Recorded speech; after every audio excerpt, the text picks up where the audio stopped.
Hello and welcome to the third video in the MB Sports Web video training series covering the online forms feature. In this video we're going to showcase how to make the forms available to the general public now that you've got your forms created. Now almost everything that you enter into the control panel shows up somewhere automatically on the website, but there are two notable exceptions. The first is galleries. Due to the nature of the fact that they are pictures, we want you to make sure that you're putting them in the locations that you've explicitly declared. And the second is online forms. After you've added a form to the website, it does not automatically show up anywhere, so you do need to link to it manually. In this video we're going to showcase how to add a form to an online library, adding it to your main menu, linking it to it in a news article or in a web page, and we're also going to show how to enforce limits on your form and enforce date ranges. So we're back in the MB Sports Web demo site, and we're within the Manage Site Content module for the organization site. Within the Advanced Features section, Online Forms, View List, Add New, we have a bunch of forms that have been created. In particular, this volunteer application form was the format we created previously, copying from a different website. So we're going to show how to link to this form from the various locations of the website so people can fill it in. The first way we're going to use is an online library. Now, online libraries themselves are covered in detail in a different video, but for now what we're going to do is create a new library for volunteers. So we'll call this the volunteer resources, and we'll have it show up last in the list and have it always available. Once we have the library created, then we can go to Manage Libraries and click on the Volunteer Resources library. This is where we can add PDF files, Excel files, whatever else you want to the library, but one of the other options you have available is to add an online form. So if you click Add Online Form, we give it a name,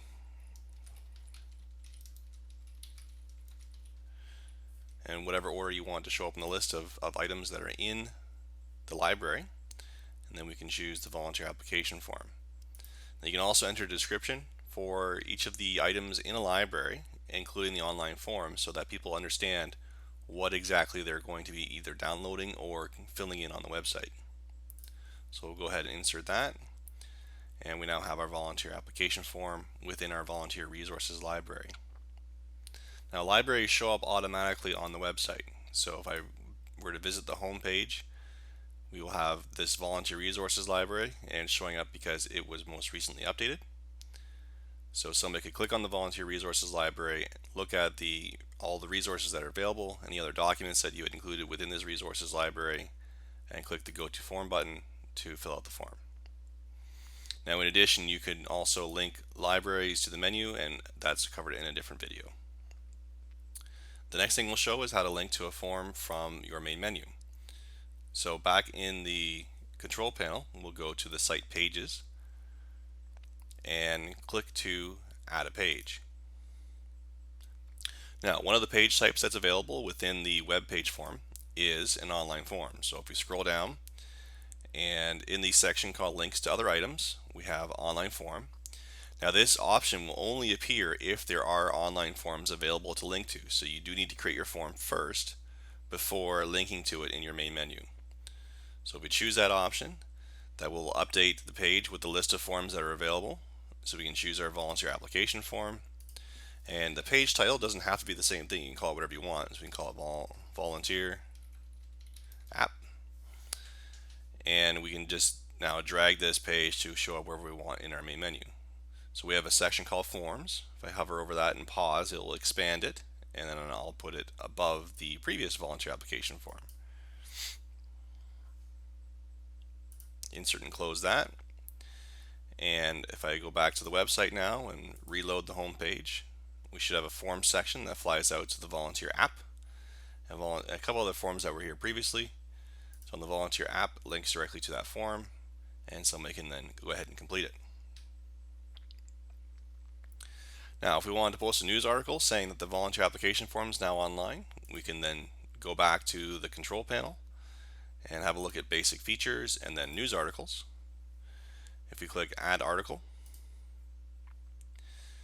the article title can be whatever you want, but maybe we'll just say Volunteer App Now Online.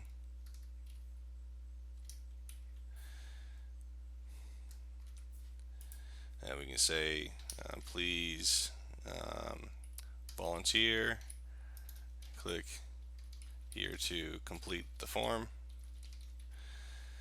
And then we take that click here part and we can highlight that and use the link manager this time.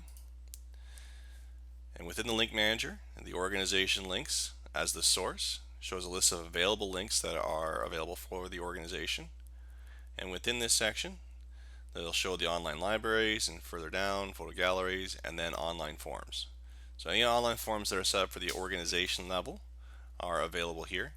Now, if the form was a tournament registration form, then you would be able to expand current season, click on the tournament, and then within the tournament's links, it would show the forms that are available. So the main menu of the website can point to forms that are located at different levels.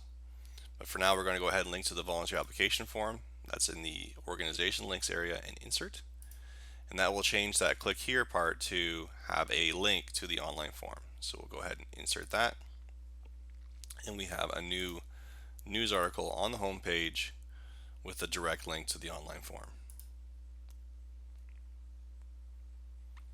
Now similarly, that link manager, whether you're doing a more involved news article, so if we're looking at the rest of the article section, the same thing applies. You can use the hyperlink manager to find the online form area,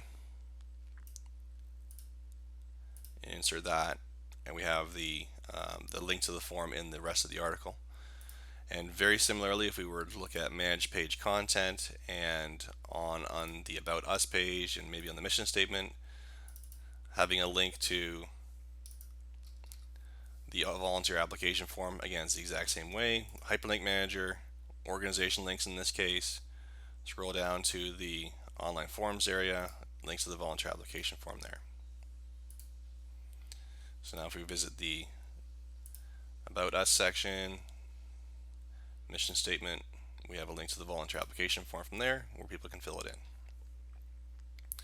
Now the form that we had set up previously in the last video for this volunteer application form had no date ranges, which means it was always available. Now if we were to change that and look at some of the different options that are available under advanced features, online forms, and look at this volunteer application form.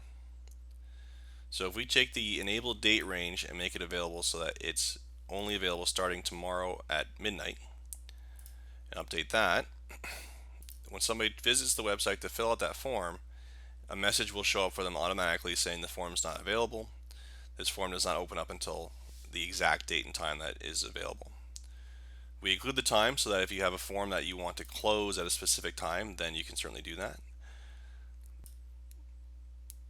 So similarly, if you had an end date instead of a start date, it would enforce that. Or if you had both a start and end date, you could have the form open on a certain date and time and close automatically on a certain date and time. So the next thing we're going to show here is the limit. Now limits, as it says on the screen here, you can limit how many submissions can be entered. So if it's blank, there's no limit. Now you can enter a negative number or a positive number for that box. So the negative number is what we call a soft limit, and a positive number would be a hard limit. So if we do a hard limit of say 3 and update and refresh the form, we'll notice that a message now automatically appears at the top and the bottom of the form, indicating to the person who's filling out the form that this form has a limit of 3 submissions. So at the time that they loaded this page, there are none. It is possible that not all the submissions have been validated, which means there could be people who have entered a submission that will end up being thrown out. In particular, if it's a form that collects payment, one of the questions I always ask people is it the first 3 people who have filled the form, or is it the first 3 people who have paid? So it just tries to let people know what's going on. So only 3 submissions will be accepted. So if it was a soft limit, and we put in the -3, a similar message would show up.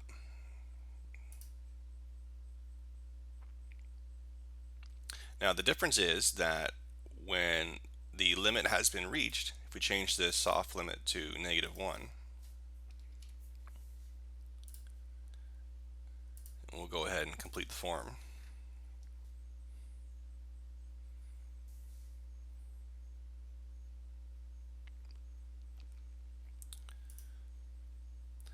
So now if I go back to that forms page on the volunteer app, it's telling me this form has a soft limit of 1 submission. So at the moment the page loaded, the 1 submission has been submitted. It's possible that not all the submissions have been validated and more openings could become available. Because there's a soft limit, you can still submit the form, but your submission may be put on a waiting list or disregarded. So the hard limit, if we were to set that hard limit back to a positive number of 1 and reload that form,